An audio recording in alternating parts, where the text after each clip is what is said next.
சிவாய நமகா. முப்போதும் திருமேனி தீண்டும் ஆதி சைவர்கள் குலத்தில் சுந்தரமூர்த்தி சுவாமிகளினுடைய வழி வழி தோன்றல் திருவான்மையூர் அடியாருக்கு அடியன் சந்தோஷ் திருமேனி சிவாச்சாரியார். பீகாக் டிவி சேனல் நேர்கள் அனைவருக்கும் அன்பான வணக்கம். வரக்கூடிய மே மாதம் 2026 ரொம்ப பற்பல நல்ல விஷயங்களை தரக்கூடிய ஒரு நல்ல மாதமாக வருதுங்க. குறிப்பாக சொல்லணும் அப்படின்னா, இந்த மாதத்தில் ஆரம்பம் அப்படிங்கிறத பார்த்தீங்க அப்படின்னா, விநாயக பெருமானுக்கு உகந்தமான சதுர்த்தியில் ஆரம்பிக்குது. அதே போல் முடியக்கூடிய நாள் அப்படிங்கிறது இந்த சதுர்த்தி அப்படின்னு வருது. ரொம்ப அற்புதமாக பிள்ளையாருக்கு உகந்த நாளாக இந்த மாதம் வருகுதுங்க. மேலும் இந்த மாதத்தில் தான் சூரிய பகவானினுடைய கிருத்திகை நட்சத்திரத்தில் போகக்கூடிய கத்திரி அப்படின்னு சொல்லக்கூடிய அக்னி நட்சத்திரம் ஆரம்பிக்குதுங்க. மே மாதம் 24ஆம் தேதியிலிருந்து மே மாதம் 28ஆம் தேதி வரை இந்த அக்னி நட்சத்திரமானது இருக்குங்க. அதனால் இந்த மாதம் கத்திரி வெயில் வரக்கூடிய ஒரு காலம் இது. இந்த கத்திரியிலே செய்யக்கூடிய பல நல்ல விஷயங்கள் இருக்குது. முக்கியமாக தவிர்க்க வேண்டிய சில விஷயங்களும் இருக்குது. அதை என்னங்கிறதையும் கவனிப்போம். அதே மாதிரி இந்த மே மாசத்துல ஒரு சிறப்பு என்ன அப்படின்னு பார்த்தீங்க அப்படின்னா, வைகாசி மாதம் வரும். இந்த வைகாசி மாதம் அப்படிங்கிறது தான் முருகப்பெருமான் அவதாரம் செய்த வைகாசி விசாகம் அப்படிங்கிற ஒரு அருமையான நாள் வரக்கூடிய இந்த வைகாசி மாதத்துல தான் வருது. அதே போல் இந்த மாதம் பார்த்தீங்க அப்படின்னா, மே மாதம் 4ஆம் தேதி, மே மாதம் 9ஆம் தேதி, மே மாதம் 11ஆம் தேதி, 14, மே 16, மே 18, 19, மே 23, அதே போல் மே 28 அப்படின்னு எல்லா நாட்களுமே இதில் மாதத்தில் சொன்ன மேற்கூறிய எல்லா நாட்களுமே சுப முகூர்த்த நாட்கள் வருது. அதனால் இந்த மாதத்தில் அநேகமான முகூர்த்த நாட்கள் வரக்கூடிய ஒரு நல்ல மாதமாக இம்மாதம் வருதுங்க. கூடுதலாக இன்னொரு என்னன்னு கேட்டிங்கன்னா, இந்த மாதத்தில் மே மாதம் 2ஆம் தேதி ஆதிசங்கரர் அவர்கள் அவதாரம் செய்த சித்திரை மாசத்தினுடைய திருவாதிரை நட்சத்திரம் வருது. அதில் தான் ஆதிசங்கரர் பகவத் பாதாள் அவதாரம் செய்தது. அதே போல மே மாதம் 8ஆம் தேதி பார்த்தீங்க அப்படின்னா பெருமாளுக்கு உகந்தமான ஏகாதசி வருகிறது. மே மாதம் 10ஆம் தேதி சனிக்கிழமையில் வரக்கூடிய பிரதோஷம், சனி மகா பிரதோஷம் வருகிறது. அதே போல மே மாதம் 16ஆம் தேதி ரொம்ப சிறப்பான விநாயக பெருமான் உகந்த சங்கடஹர சதுர்த்தி வருகிறது. மே மாதம் 12ஆம் தேதி தான் சித்ரா பௌர்ணமி வருதுங்க. இந்த சித்ரா பௌர்ணமி அப்படிங்கிறது எல்லா விதமான தேவதைகளுக்கும், அதாவது சிவபெருமானாகட்டும், பெருமாள் ஆகட்டும், அதே போல தாயார் மகாலட்சுமி ஆகட்டும், அம்மன் பார்வதி அன்னை ஆகட்டும், எல்லா தேவதைகளுக்கும் சிறப்பானது. குறிப்பாக இந்த சித்ரா பௌர்ணமி தினத்திலே தான் சித்திரகுப்தன் அவர்கள் நம்மளுடைய பாப்ப கணக்கை சரி பார்க்கக்கூடிய ஒரு நாள் அப்படிங்கிறது நம்மளது நம்பிக்கை. அதனால தான் இன்றைய தினத்தில் தான தர்மங்கள் செய்வது ரொம்ப சிறப்பானது.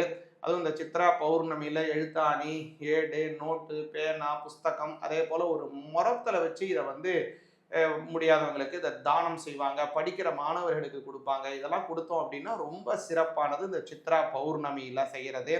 அதே போல இன்னொரு சிறப்பு என்னன்னு கேட்டிங்கன்னா, இந்த மாசத்துல 2 சனி பிரதோஷம் வருகிறது. மே மாதம் 24ஆம் தேதி மறுபடியும் இந்த சனி பிரதோஷம் வருகிறது. அதே மாதிரி மே மாதம் 26ஆம் தேதி திங்கட்கிழமையில முன்னோர்களுக்கு தர்ப்பணம் செய்வதற்கு ரொம்ப சிறப்பு வாய்ந்த அமாவாசை வருதுங்க. அதுவும் அஸ்வத்த பிரதக்கணம் செய்வதற்கு உகந்தமான நாள் இந்த அமாவாசை. மூலத்தோ பிரம்ம ரூபாய மத்தியத சிவரூபிணே அக்ரத விஷ்ணு ரூபாய விருக்ஷராஜாயத்தே நமஹா அப்படின்னு இந்த மந்திரத்தை சொல்லித்தான் அந்த அஸ்வத்த பிரதக்கணம் அப்படிங்கிறத செய்வாங்க. அதனங்க அஸ்வத்த பிரதக்கணம் அப்படின்னா, அமாவாசை திங்கட்கிழமையிலே என்றைய தினம் சேர்ந்து வருகிறதோ அன்றைய தினம் செய்யக்கூடியதுதான் இந்த அஸ்வத்த பிரதக்கணம் அப்படிங்கிறது. அதாவது அரச மரம், வேப்ப மரம், 2 மரங்களும் சேர்ந்து இருக்கக்கூடிய அந்த கஷேத்திரத்துல அதுல அந்த மரம் 2 இருக்குமாக விஷ்ணு மகாவிஷ்ணு மகாலட்சுமியாக, அதே போல பார்வதி பரமேஸ்வரனாக பாவனை செய்து திருக்கல்யாண வைபவம் நடைபெற்று வைப்பாங்க. அந்த விருட்ச கல்யாணம்னு பேர். இந்த விருட்ச கல்யாணம் முடிந்த அந்த க்ஷேத்திரத்துல தான் இந்த அஸ்வத்த பிரதர்க்கனம் செய்ய வேண்டும். அது போல செய்யக்கூடிய ஒரு அற்புதமான நாள் மே மாதம் 26ஆம் தேதி. இது போல இந்த அஸ்வத்த பிரதர்க்கனம் வருகிறது. அன்றைய தினம் நம்ம இது மாதிரி விருட்சங்களை வணங்குவது ரொம்ப ரொம்ப சிறப்பு. குறிப்பாக அரச மரம், வேப்ப மரம் சேர்ந்து இருக்கக்கூடிய அந்த க்ஷேத்திரத்தில் அந்த விருட்சத்தை வணங்கினால் நமக்கு நல்ல பலன் பரிபூர்ணமாக கிடைக்கும். இது போல பல எண்ணற்ற நல்ல விஷயங்களை தரக்கூடிய மாதமாக இந்த மே மாதம் வருது. உங்களுடைய ராசிக்கு பிரத்யேகமா இந்த மே மாதம் என்ன பலன் இருக்கு, எதெல்லாம் ஒரு ப்ளஸ் இருக்கு, எதெல்லாம் நீங்க கவனமா இருக்கணும், என்ன மைனஸ் இருக்கு, எந்த சுவாமியை வணங்கணும் அப்படிங்கிறத கொஞ்சம் விரிவா பார்ப்போங்க. ரிஷப ராசி ஆகிய உங்களுக்கு இந்த மே மாசத்துக்கு உண்டான பலன் எப்படி இருக்குங்கிறத கவனிங்க. இந்த மாசத்துல ஒரு அபரிமிதமான நல்ல வளர்ச்சிகள் கொண்ட மாசமாக ரிஷபராசிக்கு இருக்கு. நல்ல ஒரு பிளஸ் என்ன அப்படின்னா, ரொம்ப நாளா பட்னியா கிடக்கிறவனுக்கு வடபாயசத்தோட சாப்பாடு கிடைச்சாப்புல பல நல்ல விஷயங்கள் இந்த மாசத்துல நடக்க போகுதுங்க. அதாவது முதல்ல விஷயம் என்னன்னா, ஜென்ம குரு. உங்களுக்கு ஜென்மத்தில் குரு இருந்த காலம் கொஞ்சம் போராத காலம் அப்படின்னு சொல்லலாம். வனவாச காலம் அப்படின்னே சொல்லலாம். ஜென்ம குரு வனவாசம்னு சொல்லுவாங்க. இப்போ அந்த ஜென்ம குருவான என்ன செஞ்சிடறாருன்னா, 2ஆம் பாவத்துக்கு மாறுறாரு. இந்த மே மாசத்துல தான். மே மாசம் 11ஆம் தேதி ஞாயிற்றுக்கிழமையில அந்த குரு பயிற்சி நடக்குதுங்க. அது யாருக்கு நன்மையோ அல்லையோ, ஆனா ரிஷபராசிக்காரங்களுக்கு தான் அதீதமான நன்மை. நமக்கு நன்மையில 2 விதமான நன்மை இருக்கு. அதாவது என்னன்னா, நமக்கு வரக்கூடிய ஒரு சத்தான ஒரு ஆரோக்கியமான வளர்ச்சி ஒரு நன்மை. அடுத்ததாக நமக்கு வரக்கூடிய கஷ்டம், கடுமையான கஷ்டங்கள், நமக்கு ஏற்படக்கூடிய பின்னடைவுகள், இது எல்லாம் மாறுதுன்னு வச்சுங்க. நமக்கு வரக்கூடிய கஷ்டம் மாறினாலே அது ஒரு நன்மை தானே. அது மாதிரி இதுல இப்போ 2வது விதமான உங்களுக்கு வந்து கொண்டு இருக்கக்கூடிய கஷ்டங்கள் எல்லாம் நிவர்த்தியாக போகுது. உங்களுக்கு இருக்கக்கூடிய துயரங்கள் எல்லாம் அப்படியே மாறி ஆரோக்கியமான வளர்ச்சியாக மாற போகுதுங்க ரிஷபராசிக்காரங்களுக்கு. ஏன்னா ஜென்ம குரு விலகிறார் இல்லைங்களா. அடுத்ததாக உங்களுடைய ராசிநாதன் சுக்கிர பகவான் இந்த மாசத்துல ஒரு நல்ல இடத்துல இருக்காரு. குறிப்பா சொல்லணும் அப்படின்னா, அவர் சூரியனுடன் சஞ்சாரம் எப்போதும் செய்யக்கூடிய அந்த சுக்கிர பகவான் உங்களுடைய 11ஆம் இடத்துல இருக்காருங்க. இந்த 11ஆம் இடம் அப்படிங்கிறது நல்ல ஒரு ஆட்சி பண்ணக்கூடிய ஒரு அமைப்பை கொடுக்கக்கூடியது உங்களுக்கு. அதனால சுக்கிர பகவான் உங்களுக்கு ஆரோக்கியமான நல்ல ஒரு ஏற்றமான சூழ்நிலைகள், நல்ல ஒரு மாற்றத்தையும் ஏற்படுத்தக்கூடிய அமைப்புல 11ஆம் இடம் லாபஸ்தானம், லாபத்தை தரக்கூடிய இடத்துல போய் உட்காந்துருக்காரு. அதே மாதிரி கவனிச்சிங்க அப்படின்னா, உங்களுடைய 12ஆம் அதிபதியாக இருக்கக்கூடிய செவ்வாய் பகவான் 3ஆம் பாவத்தில் இருக்காருங்க. இந்த 3ஆம் பாவம்ங்கிறது சகோதர ஸ்தானம், தைரியஸ்தானம், நல்ல மாற்றத்தை தரக்கூடிய ஒரு ஸ்தானம். அதனால 12ஆம் அதிபதி 3ஆம் இடத்துல போகக்கூடிய இடத்துல இருக்கிறதுனால தேவையற்ற சில மாற்றங்கள் ஏற்படுவதற்கு வாய்ப்பு இருக்கு.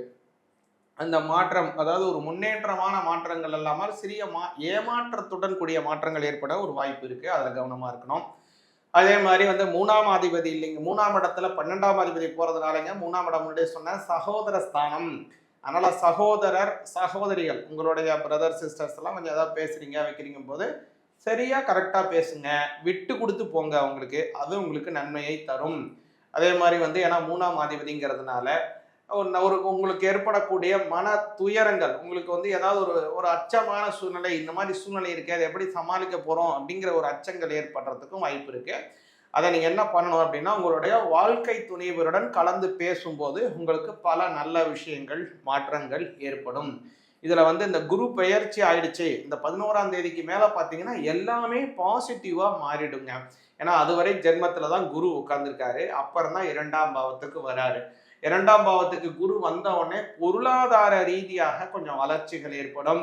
கொஞ்சம் உங்களுக்கு ஏற்கனவே இருக்கக்கூடிய கடன் தொல்லைகள் கண்டிப்பாக நிவர்த்தியாகும். அஷ்டமஸ்தானத்தை பார்க்கிறாரு, 6ஆம் பாவத்தை பார்க்கிறாரு, 10ஆம் பாவத்தை பார்க்கிறாரு குரு பகவான். அதனால இந்த குரு பகவான் பார்க்கறதுனால என்ன கவனிச்சிங்க அப்படின்னா, உங்களுக்கு தொழில் வளர்ச்சிகள் இருக்கும். ஜீவனஸ்தானத்தை குரு பார்த்தாலே என்ன ஆகும் அப்படின்னா, ஜீவனம் வளர்ச்சி ஆகும். ஏன்னா 10ல ஒரு பாவியாவது இருக்கணும்பாங்க. இப்போ ராகுவும் இருக்காரு, அங்க சனி பகவானும் இருக்காங்க. அதனால 10ல இருக்கக்கூடிய 2 கிரகங்கள் உங்களுக்கு நன்மை தரக்கூடிய இடத்துல இருக்கு. வெளிநாடு செல்லுவதற்கான ஒரு யோகத்தை ஏற்படுத்தி தராரு ராகு பகவான். அதனால ரொம்ப நாளா வெளிநாடு போகணும்னு ஆசைப்பட்டு இருந்தீங்களா மிதுன ராசிக்கார ரிஷப ராசிக்காரங்க, இதுல வெளிநாடு போவதற்கு ஒரு நல்ல யோகியதாம்சமும் நல்ல வளர்ச்சிகளும் ஏற்படுத்தி தருதுங்க. இதுல குறிப்பாக 16ஆம் தேதி கவனிச்சிங்க அப்படின்னா, அந்த சூரியனுடைய மாற்றம் இருக்கு. 15ஆம் தேதியே அவர் மாறிடுறாரு. அதனுடைய முழுமையான பலன் 16ல இருந்தா உங்களுக்கு கிடைக்குது. அதனால அதில் இந்த சூரியனுடைய பயிற்சிக்கு அப்புறம் பார்த்தீங்க அப்படின்னா உங்களுடைய ஜென்மஸ்தானத்திற்கு வரார் சூரிய பகவான். சுகஸ்தானாதிபதி சூரியன் உங்களுடைய ஜென்மஸ்தானத்திற்கு வராரு இல்லைங்களா? அதனால என்ன ஆகும் அப்படின்னா சொத்துக்கள் வாங்குவதற்கான வாய்ப்பை ஏற்படுத்தி தராரு. குறிப்பாக நிலம் வாங்குவதற்கு, வீடு வாங்குவதற்கான ஏய்ப்பு. ஏன்னா உங்களுடைய ஸ்தானம், உங்களுடைய ஜென்மஸ்தானம் அப்படிங்கிறது ஸ்திர ராசின்னு பேர். அதனால ஸ்திர ராசிக்கு 4ஆம் அதிபதி வரக்கூடிய காலத்துல ஸ்திரமான சொத்துக்கள், அசையா சொத்துக்கள் வாங்குவதற்கான வாய்ப்பை ஏற்படுத்தி தரும். இதுலேயே ஒரு நல்ல அபிப்பிராயமான நல்ல ஒரு முன்னேற்றம் ஏற்படுது. முக்கியமாக இந்த சமயத்தில் நீங்கள் சிவபெருமான் வழிபாடு மிக மிக அவசியம். அதனால் பிரதோஷ தினம் முன்னாடியே சொன்ன பாருங்க, 2 சனி பிரதோஷம் வருது மே மாசத்துல. மே மாதம் 10ஆம் தேதி, மே மாதம் 24ஆம் தேதி. 2 சனி பிரதோஷத்திலும் சிவபெருமான் ஆலயத்துக்கு போய் வில்வத்தினால அர்ச்சனை பண்ணுங்க. வில்வங்கிறது பாவங்களை போக்கக்கூடியது. திருதலம் திருகுணாகாரம் திருநேத்திரம் திரியாயுதம் திருஜன்ம பாபசம்ஹாரம் ஏகபில்வம் சிவார்ப்பணம் அப்படின்னு சொல்லுவாங்க. அதனால வில்வத்தை சிவபெருமானுக்கு நம்ம அர்ச்சனை பண்ணோம் அப்படின்னா நம்மளுடைய பாப்பங்கள் எல்லாமே விலகுகிறது, கர்ம வினை தோஷங்கள் போகுகிறது அப்படிங்கிறது ஐதீகம். அதனால சிவபெருமான வழிபாடு செய்து வந்தீங்கன்னா நல்ல பலன், நல்ல ஆரோக்கியமான வளர்ச்சிகள், குடும்பத்துல சுபிக்ஷங்கள் ஏற்படும். இது போல இந்த மாதத்தினுடைய ராசி பலன் பார்க்கும்போது நீங்க கவனிச்சுக்கலாம். அதாவது உங்களுக்கு நான் சொல்லும் போது இப்ப சனி பகவானை ஸ்புடம் பண்ணும்போது கும்பத்துல இருக்கிறத வச்ச மாதிரி தான் உங்களுக்கு பலனை சொல்லிட்டு இருக்கோம். இது பார்க்கும்போது என்னங்க சனி பயிற்சியில ஆகிடுச்சுன்னு சொல்றாங்க, நீங்க என்ன இன்னும் சனி மாறாம அப்படியே தான் இருக்காரு அப்படின்னு நீங்க சொல்லலாம்னு நினைக்கலாம். இந்த வருடம் 2025 சனி பயிற்சி கிடையாது. வாக்கிய முறைப்படி 2026 மார்ச் மாதம் 6ஆம் தேதி தாங்க சனி பயிற்சி. இது நமக்கு மட்டும் இல்லை, வாக்கியப்படி அனுஷ்டானம் பண்ணக்கூடிய எல்லா கோவில்கள்லையும் எல்லா விதமான கோவில்கள், அதாவது உங்களுக்கு புரியும்படி சொல்லணும் அப்படின்னா நவகிரக கோவில் இருக்கு இல்லையா, தமிழகத்தில் இருக்கக்கூடிய நவகிரக கோவில், சூரிய பகவானுக்கு இருக்கக்கூடிய சூரியனார் கோயிலாகட்டும், சந்திர பகவானுக்கு இருக்கக்கூடிய திங்களூர் கோயிலாகட்டும், அதே போல அங்காரகனுக்கு இருக்கக்கூடிய வைத்தீஸ்வரன் கோவிலாகட்டும், புத பகவானுக்கு இருக்கக்கூடிய திருவெண்காடு ஆகட்டும், அதே போல குரு பகவான் இருக்கக்கூடிய ஆலங்குடி, திட்டை, திருச்செந்தூர் போன்ற கோவில்களாகட்டும், அதே போல சுக்கிர பகவானுக்கு இருக்கக்கூடிய கஞ்சனூர் ஆகட்டும், அதே போல சனி பகவானுக்கு இருக்கக்கூடிய திருநள்ளாறு, திருக்கொல்லிக்காடு, எள்ளூர், எல்லத்தூர், நிறைய கோவில் இருக்கு. எல்லா கோவிலாகட்டும், அதே போல ராகு பகவானுக்கு இருக்கக்கூடிய திருநாகேஸ்வரம், திரு பாம்புபுரம், அதே போல நாகேஸ்வரன் கோவில், எல்லா கோவிலாகட்டும், கேது பகவானுக்கு இருக்கக்கூடிய கீழ பெரும்பள்ளம் போன்ற பல விதமான கோவில்கள், திருவண்ணாமலை கோவிலாகட்டும், எல்லா கோவில்லையும் வாக்கிய முறைப்படி தான் அனுஷ்டானம் பண்றாங்க. எல்லாருமே சனி பயிற்சிய மே மாசம் 6ஆம் தேதி 2026 அப்பதாங்க சனி பயிற்சியை அனுஷ்டானம் பண்றாங்க. அப்பதான் சனி பகவான் கும்பராசியிலிருந்து மீனராசிக்கு பயிற்சி ஆகிறாரு. அதனால நாமும் வாக்கிய முறைப்படி தான் இந்த அனுஷ்டானத்தை பண்ணணும். அதனால அப்பதான் நமக்கும் நல்ல சுபிக்ஷங்கள், நல்ல அபிவிருத்திகள் ஏற்படணும். சனி பகவானுக்கு சனிக்கிழமை தோறும் எள்ளு தீபம் ஏற்றி அர்ச்சனை செய்வோம். அவருடைய அனுகிரகம் பரிபூர்ணமாக எல்லோருக்கும் கிடைக்கட்டும். சிவாய நமः.